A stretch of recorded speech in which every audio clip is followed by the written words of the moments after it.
Hey, guess what? Last Word Production also sell merch. Jackets, long sleeves, pick whatever you want. Look at the bio, click the link.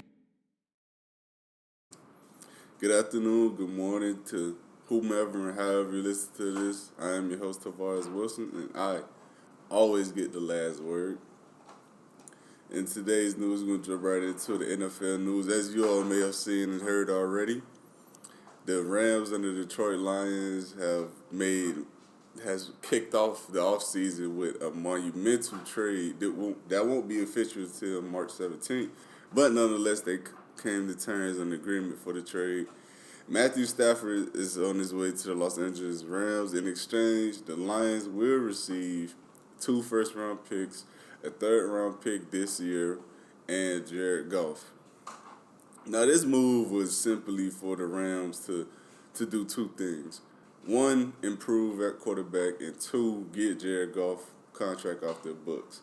They did both of those things. Now, a lot of people want to say they overpaid for Matt Stafford. They could have got something better. And they ain't got no first round pick for the next 6 years. And listen, that's fine and dandy. But this is a team that has a Super Bowl window, and I think people are not understanding that. They have number one defense in the league last year. They have good young. They're not young, but they have good receiver talent. Well, Cooper Cup and Reynolds is still young. Robert Woods is a spring chicken, but they're still predominantly young when it comes to their playmakers. Cam Akers is an emerging young running back in this league, and Sean McVay is one of the best offensive minds, in the league. Would pair that with Matthew Stafford and the system he runs, I think the sky's the limit for them. Honestly, I don't think that highly of Matthew Stafford, but he is a billion times better than what Jared Goff is. And Sean McVay went to the Super Bowl with Jared Goff. So Matthew Stafford is a top 10 through 12 quarterback in this league. I mean, it's not, you can't name 12 or 15 other guys that are better than him at the quarterback position. I mean, he's been dealt a bad hand with the organization he's been with. Everyone literally is disgusted by the fact that the Lions have never achieved nothing, and that's not because of Matthew Stafford solely. Has he been the best quarterback for them? No, he could have been better, but he's not their biggest reason for failures. Their defense and rushing attack has been bottom tier in the league ever since he came into the league. They had to limit it. It's a lot like Aaron Rodgers, but the difference between him and Rodgers is that Rodgers is special enough and good enough, great enough to help mask a lot of these problems with the organization he's played with. A lot of people want to say the Green Bay Packers is a great team. Realistically, they're a okay team. He makes this team look better than what they truly are. The defense is still bottom tier. They have good defensive players that Jay Alexander, Darius Smith, Preston Smith. I like Darnell Savage. They got some good players on that side of the ball, but the linebacker core is terrible. The pass rush is inconsistent. They can't stop anyone in the rushing attack. And outside of Jay Alexander, their corners aren't good. They're not. So it's things like that when you have an Aaron Rodgers on your team and you got him dropping dimes left and right, man, if you don't have that, this is a below 500 football team. And that's why I told people, if he's traded, you'll see that. But back on topic, it's a lot like what Matthew Stafford has dealt with, like with Detroit and Green Bay. Difference is Rodgers has a little bit more talent around him. And also, he's just ultimately the better quarterback between the two, so he had more ability. He was more equipped to carry and bear such burdens. Stafford is going to the team with the best defense in the league, that, like I just said.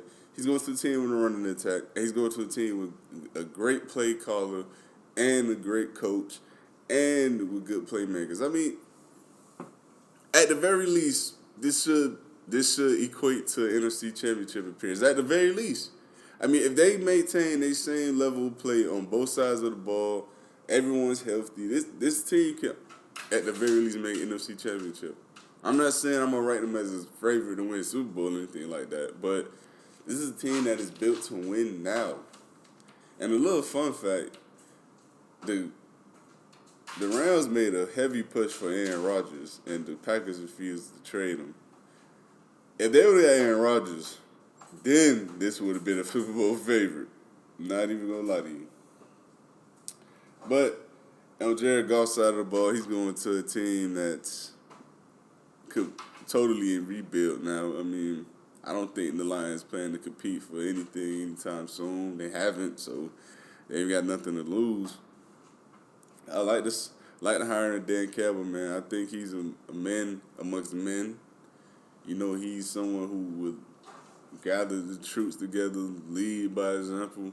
He needs good coordinators, though. I will say that, because he isn't a defensive or offensive-minded guy. He's simply just an energy-type person. You know, he will get 110% out of each and every player on his roster. I will give him that.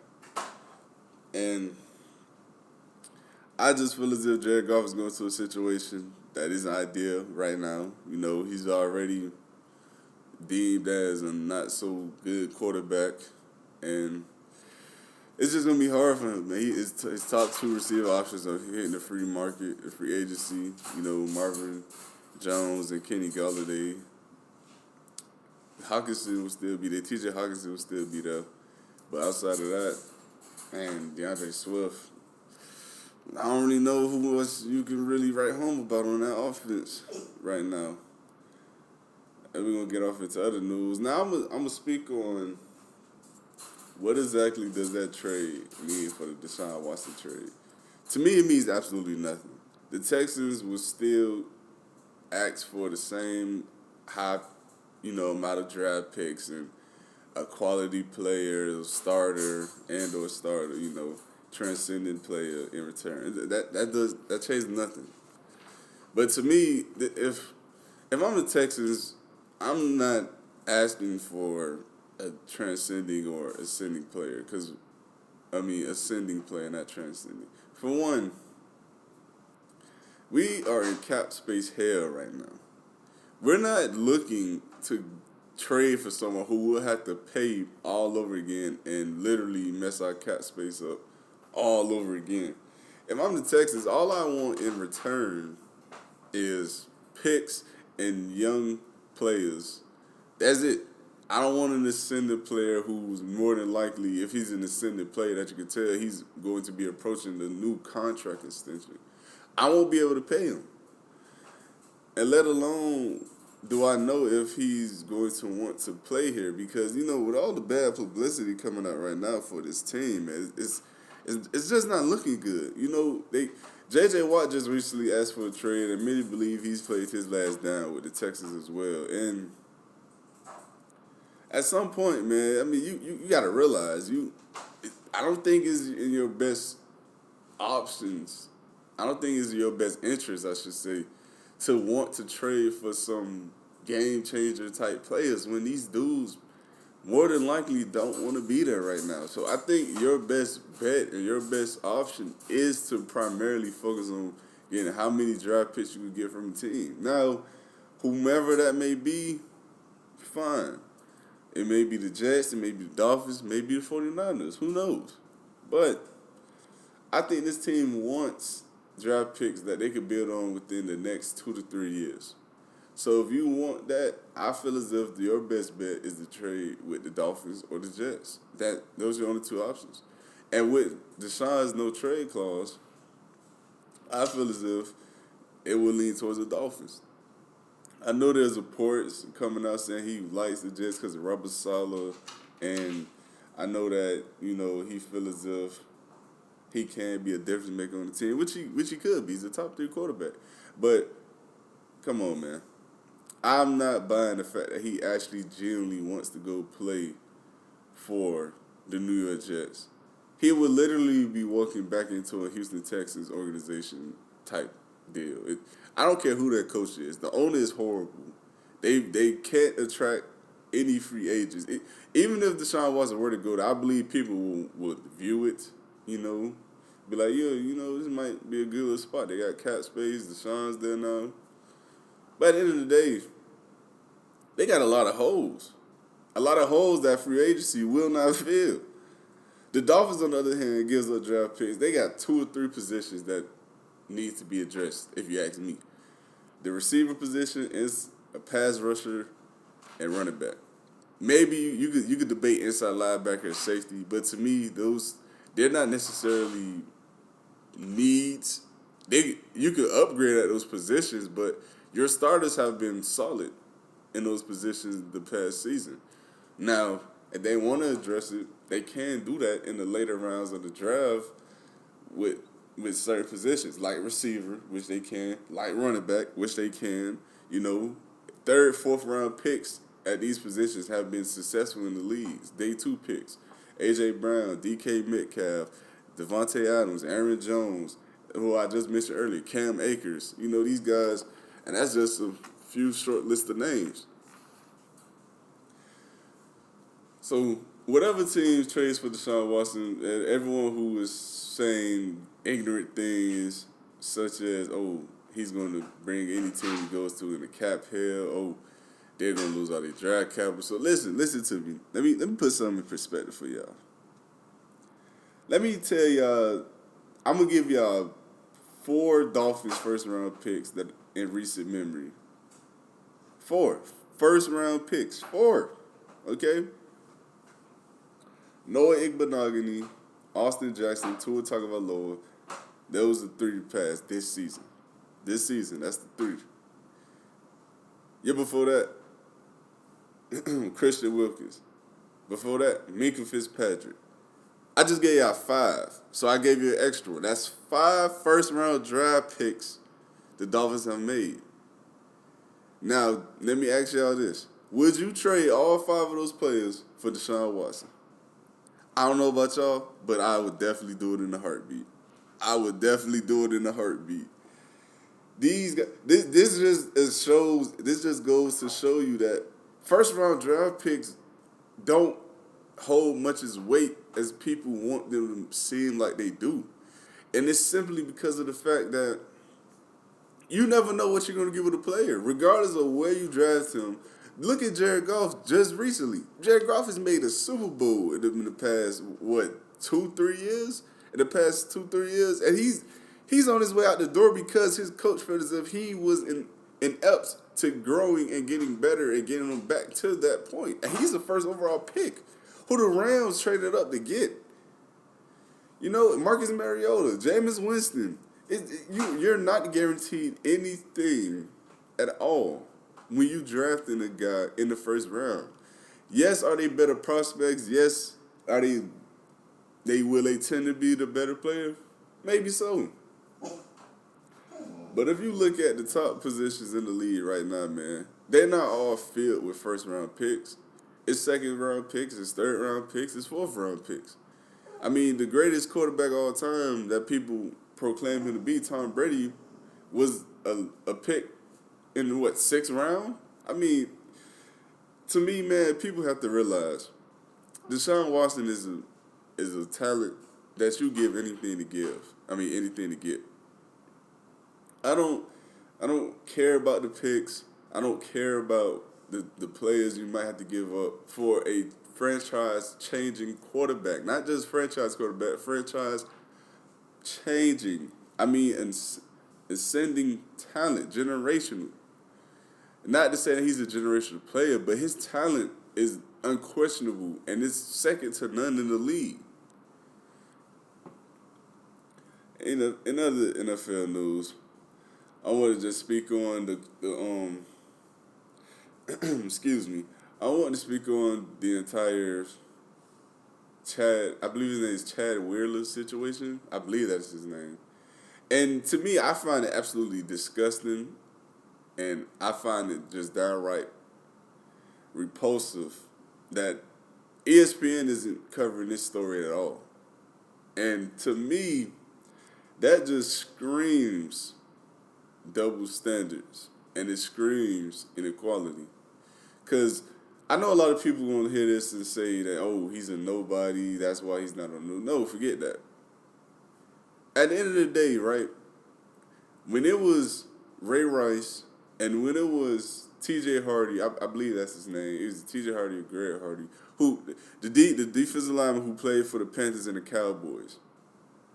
When it was those guys, and even when it was the Colts kicker, I forgot it. Oh my! All these guys' names are just leaving me right now. But you know, even with the Colts kicker, who was a white gentleman, I didn't even know he was involved in those kind of disputes. You know, until I had seen the commercial and I looked it up and I was like, man, I had no idea. But when it was Hardy and Ray Rice, I knew off rip. It was talk of the town. TMZ, ESPN, NFL Network. What else? What else? I can't think of any other network right now. But it was definitely more publicized and media targeted. It just shows, man, that this dude, Chad Wheeler literally beat his girlfriend nearly to death. He thought he did beat her to death and choked her out. When she literally came back into the room, see him, I believe he was, I forgot what he was doing. I think he was drinking, eating something. And he literally told her that, oh, you're still alive. How is this not, I don't care who he is. He's an NFL player who literally just beat his girlfriend nearly to death. How is this not on national news? It just doesn't make sense. It makes no sense, man. And it's crazy that these stories aren't being covered because, listen, whether you want to make it a racial thing or whether you want to make it about a publicity thing or a player's notoriety or fame, whatever the case may be, man, listen, this goes to show ESPN is a joke. Regardless of what you want to say and however you want to say that why they're not covering this story. This shows ESPN is a flipping joke. It shows they're a joke. And I've said this for years, listening to guys like Max Kellerman, Stephen A. Smith, and Molly on First Take. I don't to this day I don't listen to their show because the things they say, and I'm gonna end this rant on this story right here so I can prove my point further why ESPN is a joke. I remember when the whole Ezekiel Elliott and domestic violence dispute went out with the girl he was, I don't know, messing with or something like that. I forgot who the girl was to him exactly. But before any other evidence even came out, before anything was proven or anything about whatever happened that night between him and the girl, they were calling for not only Ezekiel Elliott to be suspended for the season, they was calling him for to possibly lose his career. All of them. And a couple of days later, come to find out the girl completely lied, admitted through messages, basically showed and revealed that she caused those wounds and harm to herself. And mind you, like I just said, literally days before, ESPN was calling, First Take specifically, was calling for this dude to be released and lose his career and serve jail time. Like, come on. Like, are you serious? Like, that. To this day, man, even the Kareem Hunt situation, Stephen A. Smith's comments about it. Listen, this is a dude who proclaims to be a brother, and no, you're not, bro. Like, you're not. You're not. You're a brother when it's beneficial. You get on the media, you cut and you bash these guys every chance you get. I'm not saying these guys was right in their situations. Of course not. They should have been more, especially Kareem Hunt, should have been more professional. You know, you have to understand that you have more to lose than her. Understandable. But to get on social media and act like this dude is just a menace to society because of a mistake that was made because he was being racially profiled and assaulted, you're no better, guy. You're no better. And I could care less about whoever feels any way about that. Stephen A. Smith is a joke. First Take is a joke. And I'm going to move on to the NBA news. Because if I continue talking about this, I could go on forever. But now that we got through the NFL news, you know the recent trades, the big blockbuster trade, Deshaun Watson, how I feel about the Deshaun Watson situation, and the whole Chad Wheeler situation. Unfortunately, hopefully he gets the time he deserves, and hopefully he's never seen the broad daylight on the outside world again. But NBA news, as you all seen last night, the Brooklyn Nets took on the Washington Wizards. And the Washington Wizards, man, they put on an absolute show that last fourth quarter. Bradley Beal had 20 in that quarter alone. Russell Westbrook was balling the entire game. Finished the game with 41. And they made 6 points in 7 seconds that won them the game, ultimately. It came down to Bradley Beal pulling up for a very difficult three-pointer, which was absolutely beautiful, nothing but net. And then I forgot who had got the steal. I think it was Bertans. He passed it to Westbrook at the top. Not at the top, but like on the side top, for a three. Westbrook, nothing but net. Won the game. And this is worrisome for me if I'm a Brooklyn Nets fan. We have to score almost 150 points a night to win. Because our defense is that bad. And I've said this before, man. They cannot keep relying on Joe Harris to give them 27, 25 points a game. Not even 20. I mean, he's a shooter. He's good for that. But you can't expect that man to go out there and make 4 to 7 threes every night. It's not going to happen, especially now in the postseason, in the playoffs where you're going to be playing every other day. The man's going to be tired. He's a shooter. They get tired too. I mean, you can depend on KD. KD going to give you whatever he gives you every night. But Kyrie and Harden, man, these guys have had some very forgettable shooting nights in the playoffs. And people want to say Kyrie no because it's Cleveland run. Listen, he was playing with a generational player, man. The greatest player of this era. Regardless of how you feel about that, you can at the very least admit that. LeBron is the greatest player of this era. Kyrie is a beneficiary of playing with that. He went to Boston, made the playoffs. He went stretches where he shot absolutely horrible. I mean, terrible. So I have to see it, man. I definitely still have to see it from James Harden. Every big game, elimination game, I believe he's 1 for 6 in elimination games on his career. He has almost as much turnovers as assists, which is scary. And he's shooting about 38% from the field. That's not going to get it done. It's not, regardless of who's on your team. They play a good team, man, with some good. That's like I said, man. When the playoffs start, teams like the Bucks, the Celtics, and the Heat, they better hope they don't have to see them.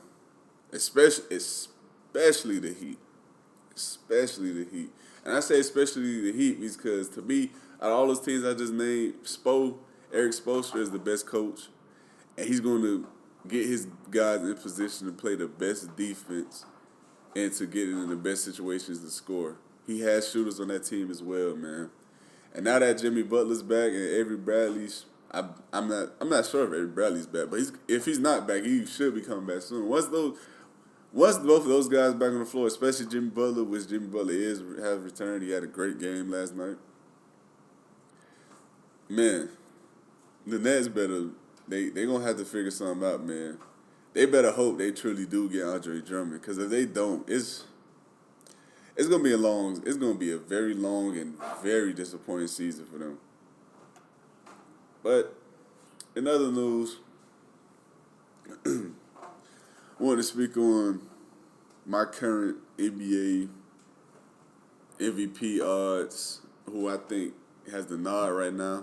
Right now, I think Joel Embiid has the nod. And I say Joel Embiid because He is simply playing otherworldly right now. He's a guy that's absolutely balling. He's a guy that's he seems like he's putting up 30 and 11 a night, meaning points and rebounds. And he's one of the best rim protectors in the league, which is so important to me for centers. That is critical for me. And it's the reason why I ultimately think he's better than Jokic. Even though Jokic is the best passing big by a mile, I think he may be the best passing big this game has ever seen. I know guys want to bring up dudes like,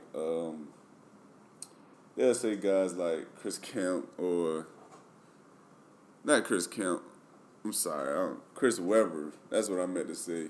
And who's another good passing big?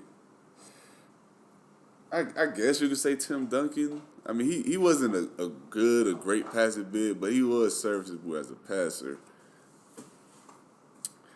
But I think it's not close. I think Jokic, Bill Walton as well. But I think Jokic is the best passing big this game has ever seen, honestly. But I still will take Joel over that, man. I think Joel will give me everything from a scorer's perspective that Jokic can. I think he has the better post game, even though I think both of them have really good post games. I think Embiid's more aggressive style gives him that nod because he can benefit from playing aggressive inside on the block and also on the outside to face up a dribble and take someone off the dribble, which is very rare for guys his size. So I give him that nod. And I also think they're both equally good rebounders. I just think, in all honesty, because Joel Embiid is light years the better defender. To me, that's not even close. So honestly, to me, all the thing Jokic has on him is passion. So I'll take Embiid as not only the MVP front runner, but I think he's the best big in the league right now. And then after that, I'll say LeBron is after him. Because LeBron is having an unprecedented season as well. Lakers are playing at a high level, as we all would expect. They got away with one against the Celtics the other night. I will admit that, but a win is a win nonetheless. And after that, Kevin Durant, I mean, this dude, he's been lights out. I think at one point he was shooting 53% from the field, 45% from three. And he's averaging 31 a game. Whew. He playing lights out. Now we're gonna get into the fans Q&A, as you all been waiting for. And this first question, sorry I gotta scroll, but this first question comes from Clark Wayne. When Tom Brady retired after winning the Super Bowl? Well, for one, I don't believe Tom Brady will win the Super Bowl. I think the Chiefs win it. If anything, that Green Bay and Washington's team showed me against these Packers, I mean not against the Packers, but against the Bucks, is that the Bucks offense isn't as dynamic as it should be, and that defense is more dynamic than it was a couple weeks ago.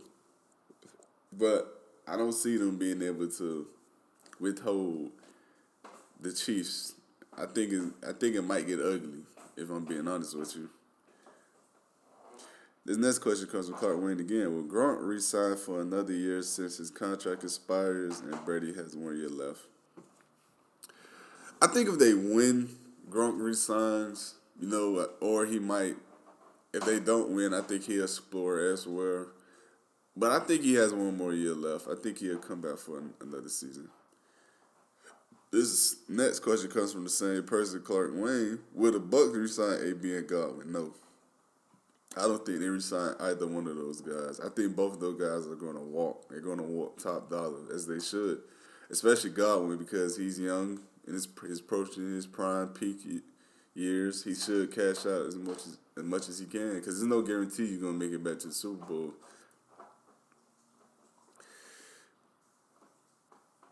This next question comes from Clark Wayne. Will Devin White be crowned Defensive Player of the Year? No, man. I mean, I know you're a Bucks fan, bro, but come on. You know good and well that man is not even a top 3 candidate for Defensive Player of the Year. And this next question comes from Clark Wayne again. This one is actually not Bucks related, surprisingly. But will Jared Goff be the solution to bring Detroit's playoff drought to an end? No. And it's not necessarily even just because of him. It's because the team around him, to me, just isn't good. I mean, the defense. I mean, think about this. Put this into perspective, right? The How long Stafford been there? I think 12 years, 11, 12 years. The 12 years Matthew Stafford has been there. Off the top of my head, I can name 3 notable defensive players. I mean, Pro Bowl, All Pro caliber type defensive players. I'm not just talking about names that are well known on the team or throughout the city. I'm talking about legitimate players who catch your attention on film, or at the very least was a Pro Bowl caliber player. Those 3 to me is DeAndre Levy, Chris Houston, and Ndamukong Suh. That's it. Out of the 12 years, that is one good defensive player every 4 years on that team. That to me is absolutely horrible. I know they had oh my goodness, what's the nose tackle name that played for the Ravens? He was traded to the Detroit Lions. I can't remember his name right now. But I'm pretty sure Ravens fans know exactly what I'm talking about. He was a long-time Raven. I cannot. Haloti Ngata, there we go. Haloti Ngata was there at one point, but I was on the back end of his career. Snacks Harrison was there at one point, again, back in his career. I believe they had Danny Shelton now, who's another pretty solid lineman, but he was traded from the Browns for a reason. I mean, they haven't had a good, let alone good defense. They haven't had good defensive players consistently on that defense. I mean, I like Jeff Okudah. I think he'll become something. You know, he was a rookie, though, so it's hard to tell. I never was a big fan of Desmond Trufant, so I'm not even going to talk about him. I mean, it's just hard to achieve anything that you would deem as a success when you playing with a defense like that. And Goff has had the benefit of playing with a rushing attack his entire career. He's not getting that with the Lions. I mean, Cam Akers is good. I like Cam Akers, but not Cam Akers, excuse me. DeAndre Swift. I like DeAndre Swift, but he's not giving you the same protection you want to see at the Rams. This next question comes from Van Velsine. What will a Super Bowl victory / loss mean for Patrick Mahomes at this part of his career? To me, a victory would mean everything because, for one, the circumstances are set. You know, it's you versus the family feud answer for greatest quarterback of all time. Will you overachieve by defeating him and win 2 back-to-back Super Bowls? You already are the only player 25 and younger to make multiple Super Bowls already. Will you become the first ever to win multiple? And if he does, to me, that just skyrockets him into the GOAT conversation. Because, I mean, all-time greats don't even have 1 Super Bowl. And some all-time greats have 1 but could never have got 2. And now, if you want to say that's about circumstances, you want to say that's about the team, fine. But fact of the matter remains, if he will win, he will have 2 Super Bowl rings. That's more than Rodgers. That's more than Breeze. He already has more than Marino. You know, he'll be up there with guys like Ben Roethlisberger now. It's legit. It's legit. It'll pay dividends for his career for sure. A loss, I don't think it'll hurt him too much. I think the only thing it'll hurt him in the parts of, I think he'll never truly have that edge on Brady if he were to lose, if he ever were to be argued, to go down as arguably the greatest quarterback of all time. And it would be because, simply put, you lost to Tom Brady. The old Tom Brady at that. I mean, Tom Brady's 43. So, I think that's what it'll mean for him. This next question comes from Brian Phillips. What do you think the Colts QB situation will look like at the start of the 2021 season now that Stafford is in LA? If I'm being completely honest, I have no idea. Because I thought they should have been all in on getting Matt Stafford by any means necessary, man. To me, they're just like how the Rams are. They're a missing quarterback away from possibly contending for it all. You know, And now that he's not for sure not coming there, it's other free agent quarterbacks that they could go out and pursue who could possibly be servable starters for them. Cam Newton, Ryan Fitzpatrick. Now I think about it, Ryan Fitzpatrick. He may be someone they might be looking into to sign. I know Jameis Winston is expected to hit the market again, but I think more than likely he's going to stay with the Saints. Who else? Dak Prescott, more than likely he's going to stay with the Cowboys. But, yeah, there's just some names. The Colts, I really think they should have went out and got Stafford, man. I really do. I wanted them to get Stafford because I honestly, I like the Colts. I'm a Dolphin fan, first and foremost. I'm an Aaron Rodgers fan. But if I wanted to see any of the AFC teams to see AFC team, it would either be the Colts or the Ravens because I'm a Lamar Jackson guy too. But I like the Colts. I think they have always been a well-rounded team. I just think the coaching hasn't been necessarily great. It wasn't well-rounded when Andrew Luck was there, of course. But the past, I say 3-4 years has been a well-rounded team. So, yeah, man, I honestly don't know what's going to happen with their quarterback situation, though. But thank you all for tuning into the show. Once again, that is it for the Q&A, the fans Q&A. Be sure to like, subscribe to the channel on YouTube, Last Word Productions. Be sure to subscribe to any of my podcast platforms. I'm on Apple, I'm on Google, I'm on Spotify. Whatever you want to see me and hear me at, I'm there. Trust me. I'm even on Amazon Music now. And I'm also on Instagram and Facebook, as you all may know. Instagram is lastword_productions. Facebook, my ad is Last Word Productions. Thank you all, and I'll see y'all in the next one.